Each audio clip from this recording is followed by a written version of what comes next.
मेरा देवर बिल्कुल मेरे पति का हमशक्ल था। अक्सर पता ही नहीं चलता कि पति कौन सा है और देवर कौन सा है। मैं देवर के सामने जाने से भी कतराती थी और ज्यादातर वक्त अपने कमरे में गुजार लेती। लेकिन एक रात पति पास लेटा था, दिल धक धक करने लगा, आंखें मलती मलती पति की जगह देवर। मेरी शादी हुई तो मेरे कमरे में 2 नौजवान बैठे हुए थे, मैं नजर झुकाकर बैठी हुई थी। मैंने बस उन दोनों के पैर ही देखे थे। मुझे हैरत हुई कि मेरे पति के साथ दूसरा कौन हो सकता है, वह भी रात के इस वक्त। जैसे मैंने ऊपर की ओर देखा मेरे होश उड़ गए कि दोनों की शक्ल एक जैसी थी, जरा सा भी फर्क ना था। बोलने का स्टाइल एक जैसा था, हाथ बनावट एक जैसे थे। तो मैं चौंक कर रह गई, क्योंकि यह अंदाजा लगाना मुश्किल था कि उनमें से मेरा पति कौन सा है और कौन सा नहीं है। मैं अभी उन्हीं बातों का अंदाजा नहीं लगा पाई थी कि एक नौजवान मुस्कुराता हुआ मेरे पास आया, कहने लगा कि बताओ तुम्हारा पति कौन सा है। मैं यह फैसला कैसे कर सकती थी? मैं क्या यह फैसला कोई भी नहीं कर सकता था, क्योंकि दोनों में जरा सा भी कोई फर्क ना था। अभी मैं इसी सोच में परेशान थी कि क्या जवाब दूं कि दूसरा नौजवान भी आकर मेरे करीब बैठ गया, फिर मेरा हाथ पकड़कर कहने लगा कि मैं अमान हूं और यह आयन है मेरा भाई। उस नौजवान की बात पर मुझे भरोसा नहीं हुआ था। यह मेरे लिए बहुत बड़ी बात थी कि वह दोनों जुड़वा है, क्योंकि मैं नहीं जानती थी कि अमान का कोई जुड़वा भाई भी है। मुझे इस बात का अंदाजा था कि यह तो भाई है, लेकिन यह नहीं मालूम था कि जुड़वा है। क्योंकि मेरी सास जब रिश्ता देखने आई थी तो कहने लगी कि इसका एक बेटा शहर में रहता है। कहने लगी कि मेरी ख्वाहिश है कि वह भी यहाँ पर ही सेटल हो जाए, लेकिन वह मेरी बात नहीं सुनता। मुझे लगा शायद जो आदमी अमान बनकर मेरा हाथ थामे है, कहीं वह मेरा देवर ही ना हो और मजाक में यह सब कह रहा हो। मैं बहुत परेशान थी। मैं चुप सी बैठी थी जब आयन बेड से उठा और कहने लगा कि यही आपके पति है भाभी, मैं तो यहाँ बस 2 महीने का मेहमान हूँ, फिर वापस अमेरिकन चला जाऊंगा। यह कहकर वह कमरे से बाहर चला गया और दरवाजा भी बंद कर दिया। मेरी उड़ती हुई रंगत को देखकर सभी हंसने लगे, कहने लगे मुझे तुम्हारे चेहरे पर यही अंदाज देखने थे कि हम दोनों को देखकर तुम्हें क्या परेशानी होती है। यह कहते हुए उन्होंने अपनी जेब से बहुत ही खूबसूरत अंगूठी का बॉक्स निकाला, मुझे वह मुंह दिखाई की अंगूठी पहना दी। सुबह नाश्ते पर मेरी सास ने बड़े लजीज नाश्ते का इंतजाम किया था। मैं इस बात पर हैरान थी कि मेरा देवर भी मेरी सास के साथ किचन में नाश्ता बनाने में बिजी था। मैं अमान के साथ कुर्सी पर बैठी थी। आयन मेरे सामने कहने लगा यह ऑमलेट है भाभी, इसे खाकर देखिए कि कैसा बना है। यह कहकर वह कुर्सी पर बैठ गया। कहने लगा कि आप इस मामले में बड़ी ही बदनसीब है, क्योंकि अमान को 1 कप चाय भी बनाना नहीं आती है। लेकिन मेरी बीवी के बड़े ऐश होंगे, क्योंकि मुझे सब कुछ पकाना आता है। वह बातूनी किस्म का था। जब तक नाश्ता करता रहा उसकी जुबान ट्रैक्टर की तरह चलती रही। मेरी सास का मिजाज भी बहुत दोस्ताना सा था। बहुत जल्दी ही मुझसे घुल मिल गई थी। शादी के बाद अमान मुझे चंद दिनों के लिए घूमने लेकर गए। जब हम वापस आए तो मैंने किचन संभाल लिया। अमान के साथ गुजरा लम्हा मेरे लिए एक खूबसूरत यादगार था। एक बार रात को राम के आने से पहले मैं तैयार होकर उसी का इंतजार कर रही थी, क्योंकि उन्होंने मुझे कहा था कि वह मुझे आज बाहर रेस्टोरेंट में डिनर करवाएंगे। मेरी सास इजाजत दे चुकी थी। जैसे ही दरवाजे पर दस्तक हुई मैंने दरवाजा खोला, सामने अमान खड़े थे। मैंने उनके हाथ से उनके ऑफिस की फाइल ले ली और कहा कि आपको अपना वादा तो याद है ना, मैं बस तैयार हूँ, आप भी फ्रेश हो जाए फिर अपना वादा पूरा करें। वह मुझे ताज्जुब से देखने लगे, कहने लगे कौन सा वादा। मैंने उन्हें घूर कर देखा। मैंने कहा बहाने बनाने की कोशिश मत करें, आपने सुबह खुद कहा था कि आप मुझे बाहर डिनर करवाएंगे। यह सुनकर वह मुस्कुराने लगे, कहने लगे मैंने कभी इनकार किया है। इसके बाद वह कहने लगे चलो अभी चलो, यह ना हो कि मेरा इरादा बदल जाए। मैंने कहा आप अभी ऑफिस से आए हैं, कम से कम 1 कप चाय तो पी लो। लेकिन अमान को शायद ज्यादा ही जल्दी थी। उन्होंने मेरा हाथ पकड़ा और मुझे बाहर ले गए। एक खूबसूरत से रेस्टोरेंट में हमने खाना भी खाया, मुझे आइसक्रीम भी खिलाई और फिर वापस घर ले गए। जैसे ही हम घर में दाखिल हुए सामने मेरी सास के साथ अयान बैठा था। मुझे देखकर मुस्कुरा रहा था, लेकिन मैं उसके मुस्कुराने की वजह नहीं जान पा रही थी। उसके बाद अमान का जोर से हंसना हुआ और वह हंसते हुए मेरी सास के पास जाकर बैठ गए। अमान ने जोरदार थपकी उसकी कमर पर मारी, कहने लगे शर्म नहीं आती तुम्हें? अगर तुम मेरे हमशक्ल हो तो इसका मतलब यह नहीं कि मेरी बीवी के साथ कहीं भी चले जाओ। यह सुनकर तो मैं हैरत से समुद्र में डूब गई थी। जिसके साथ मैं अभी डिनर करके आ रही थी वह अमान नहीं बल्कि मेरा देवर अयान था।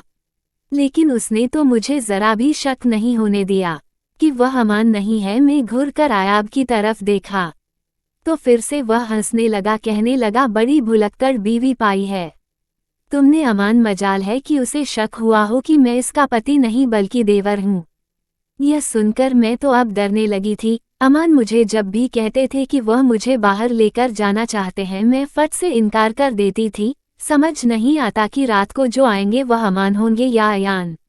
मेरी शादी को 1 महीना ही गुजरा था कि मुझे चक्कर भी आने लगे। मेरी सास मुझे अस्पताल ले गई तो मुझे डॉक्टर ने खुशखबरी सुनाई। मैं बयान नहीं कर सकती थी, मैं प्रेग्नेंट थी। और यह खबर जब अमान को पता चली तो वह मुझसे ज्यादा खुश थे। कहने लगे शादी को 1 महीना हो गया है, तुम एक बार भी अपने मायके नहीं गई। कुछ दिन मायके रहो। मैं मायके चली गई। 20 दिन बाद जब मुझे अमान लेने आए तो उनके चेहरे पर अजीब सी उदासी थी। दाढ़ी भी बड़ी हुई थी, काफी गमगीन लग रहे थे। मैंने कहा आपको क्या हुआ है? क्या मेरे बगैर उदास हो गए थे? जो यह हुलिया बना रखा है। मेरी बात सुनकर एक फीकी सी मुस्कुराहट उनके चेहरे पर सजी थी। एम कहने लगे हाँ मैं तुम्हारे बगैर बहुत उदास था इसलिए मेरी हालत ऐसी हो गई है। मैं उनके साथ वापस आ गई। मुझे तो लगा कि उन दिनों के बारे में एक एक बात बताएंगे जो उन्होंने मेरे बगैर बिताए हुए हैं, लेकिन वह तो खामोशी से सोफे पर जाकर लेट गई। यह देखकर मुझे हैरत हुई।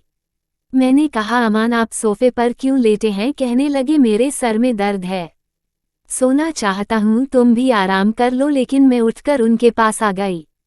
मुझे अपने करीब देखकर वह उठकर बैठ गए। कहने लगे क्या हुआ तुम्हें? मैंने कहा अमान मुझसे नाराज है कि मैं मायके में इतने दिन क्यों रहकर आई हूँ, इसलिए आप सोफे पर सो रहे हैं। मेरी आंखें ना चाहते हुए भी भीगी हुई थी। मैं तो उनसे मोहब्बत इजहार चाहती थी, लेकिन वह तो मुंह मोड़कर सोने की तैयारी कर रहे थे। मुझे देखकर कहने लगे नहीं नहीं मैं क्यों तुमसे नाराज होऊंगा, तुम्हारा हक बनता है मायके में जाकर रहो। फिर कहने लगे कि मैं तुम्हारे डॉक्टर से मिलकर आया था, वह कह रहे थे कि आपकी वाइफ बहुत कमजोर है, इसलिए बेहतर है कि जब तक बच्चे की पैदाइश नहीं हो जाती आप अपनी वाइफ से दूर रहे वरना कोई भी नुकसान हो सकता है। अमान की बात सुनकर मैं भी परेशान हो गई थी। कहने लगे इसलिए मैं चाहता हूँ कि यह पूरा वक्त संभल कर गुजर जाए। तुम आराम से बेड पर सो जाओ, मैं सोफे पर सो जाया करूँगा। सुबह जैसे ही अमान ऑफिस गए कुछ देर बाद ही अयान घर आ गया। वह बड़ा चुपचाप सा था। मेरी सास के पास बैठकर कहने लगा माँ मुझे अब वापस जाने की इजाज़त दे दे। आपने क्यों मुझे कसम देकर रोक रखा है? मैं पहले ही आपसे कह चुका हूँ कि मुझे अमेरिका ही वापस जाना है और वहीं रहना है।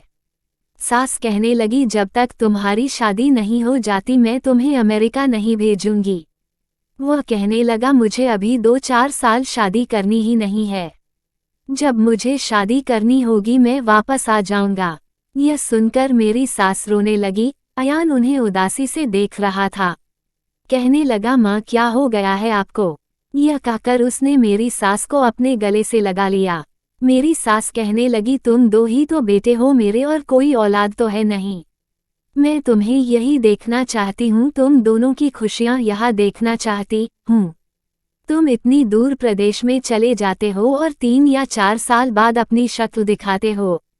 मेरी सास अपनी जगह सही थी, अयाब को भी यहीं पर सेटल हो जाना चाहिए। वह मेरी तरफ देखा और कहने लगा भाभी आप ही माँ को समझाइए। मैंने कहा कि वह तो अपनी जगह ठीक है, तुम तो जिद पर अड़े हुए हो।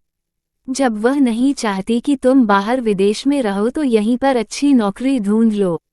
मेरी बात सुनकर वह कहने लगा भाभी बजाय आप माँ को समझाएं, आप उल्टा मुझे ही समझ रही है। भाभी आपके बस की बात नहीं है, मैं अमान से कहूँगा कि वह माँ को समझाएं, मुझे हर हाल में अमेरिका जाना है। अयान यह कहकर खड़ा हो गया। मेरी सास कहने लगी ठीक है फिर ऐसा करना कि मेरा मरा मुंह देखकर जाना। यह सुना था कि अयान ने तड़पकर अपनी माँ की तरफ देखा था। वह अब भी आंसू बहा रही थी। फिर वह कमरे में चला गया। कुछ देर बाद ही वह वापस आई और हाथ में फाइल पड़ी थी। मेरी सास गुस्से से पूछने लगी, यह किस चीज की फाइल है? तुम बाज नहीं आ रहे हो? तुम जाने की तैयारी कर रहे हो? मेरी सास ने तेज गुस्से में आकर पूछने लगी। नहीं माँ, मैं यहाँ नौकरी ढूंढ लूंगा, आप नहीं चाहती इसलिए नहीं जा रहा। यह सुनकर मेरी सास को सुकून हुआ था। रात को अमान ने अपना तकिया उठाया और सोफे पर जाने लगे। मैंने उनका हाथ थाम लिया। मैंने कहा, यहाँ पर बैठो मेरे पास, मुझे आपसे कुछ बात करनी है। वह मेरे पास बैठ गए। मैंने कहा कि कुछ महीने ही रह गए हैं नए मेहमान के आने में, हमें चाहिए कि अब हम उसके लिए शॉपिंग करें। यह कहकर मैंने अमान के कंधे पर सर रख दिया। लेकिन मुझे उम्मीद नहीं थी कि एक झटके से वह मुझसे पीछे हटेंगे। उनकी हरकत देखकर मैं हैरान रह गई थी। मैंने कहा, आपको क्या हुआ है? कहने लगे, कुछ नहीं। फिर कहने लगे कि मैं तुम्हें पैसे दे दूंगा, तुम जो चाहे सामान खरीद लेना। आजकल मैं ऑफिस में बिजी हूँ इसलिए तुम्हारे साथ कहीं भी नहीं जा सकता। सुबह मैं कुछ देर से उठी थी, मैंने देखा कि अमान ऑफिस जा चुके थे। जब से मैं प्रेग्नेंट हुई थी अमान मुझे कोई भी काम नहीं कहते थे और ऑफिस भी खुद ही चले जाते थे, मेरा बहुत ख्याल भी रखते थे। दोपहर के टाइम अयान घर पर आया तो कहने लगा कि उसे नौकरी मिल गई है।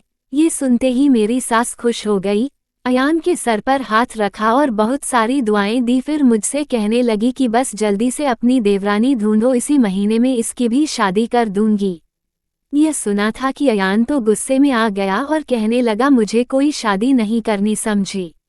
अब अगर ऐसी कोई बात भी की या कोशिश भी की तो मैं वापस अमेरिका चला जाऊंगा। फिर आप भले ही नाराज होते रहे तो हो जाए। मुझे लगा शायद अमेरिका में किसी लड़की को पसंद करता है, जब ही इतने गुस्से से यह बात कर रहा है। मैंने सोचा कि मुझे उससे पूछना चाहिए, इसलिए शाम को चाय बनाकर मैं उसके कमरे में गई। मुझे देखकर वह बैठकर कहने लगा, भाभी यहाँ आने की क्या जरूरत थी? मैं खुद बाहर आ जाता, अपना ख्याल रखा करें। और आप मेरे लिए चाय ला रही है? मैंने कहा कि कोई बात नहीं, यह कोई बड़ा काम नहीं है। यह कहकर मैं उसके बेड पर उसके पास बैठ गई। कहने लगा, क्या बात है? मैंने कहा, एक बात पूछे, सच बताओगे? मैंने कहा, क्या अमेरिका में तुम्हें कोई लड़की पसंद है जो तुम यहाँ शादी नहीं करना चाहते? मेरी बात सुनकर कुछ देर वह मुझे देखा, फिर कहने लगा, हाँ मुझे एक लड़की पसंद है और मैं उसी से शादी करना चाहता हूँ। मैंने कहा, अच्छा? यह सुनकर मैं मुस्कुराने लगी। मैंने कहा, ठीक है, मैं माँ को उस लड़की के लिए राजी कर लेती हूँ। कहने लगा, वह कभी भी यहाँ पर नहीं आएगी, इसलिए आप माँ को राजी मत करो, मुझे यहाँ से जाने दो। यह सुनकर तो मैं भी परेशान हो गई थी, क्योंकि माँ तो इस बात पर कभी राजी ना होती। कुछ महीने बाद मैंने एक बेटे का जन्म दिया। मैं बहुत खुश थी। मेरी सास तो अपने पोते को देखकर मरी जा रही थी, लेकिन अमान बहुत खामोश था, बार बार बच्चे को देखता और फिर नजरें हटा देता। मेरा बेटा 3 महीने का हो चुका था। मैंने यह बात नोट की कि अब भी अमान सोफे पर ही सोते थे। कहते थे, मैं अगर बेड पर सोऊंगा तो मेरा बेटा डिस्टर्ब हो जाएगा, लेकिन मेरा सब्र जवाब दे गया था। मैंने अमान से कहा कि आज आप मेरे साथ सोएंगे बेड पर, मैं कुछ नहीं जानती। यह सुनकर उनके चेहरे की रंगत बदल गई। मैंने उनका हाथ पकड़ा। मैंने कहा कि अब आपके पास कोई भी बहाना नहीं है, आप क्यों मुझसे दूर रहते हैं? उन्होंने जब मेरे हाथ से अपना हाथ अलग किया था तब आंसू उनकी आंखों से बहने लगे। कहने लगे, मैं सब्र करके थक चुका हूँ। मैं तो समझ नहीं पा रही थी कि वह ऐसा क्यों कह रहे हैं।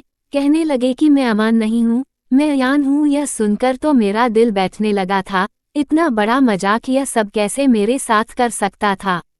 और रात के इस वक्त अमान ने उसे इजाजत कैसे दी थी कि वह मेरे कमरे में आए? मैंने कहा, तुम्हें शर्म नहीं आई? इस वक्त मेरे कमरे में क्या कर रहे हो? कहाँ है अमान? अब मैं उससे बात तक नहीं करूंगी। उन्होंने तुम्हें इस वक्त मेरे कमरे में आने की इजाजत दी तो दी कैसे?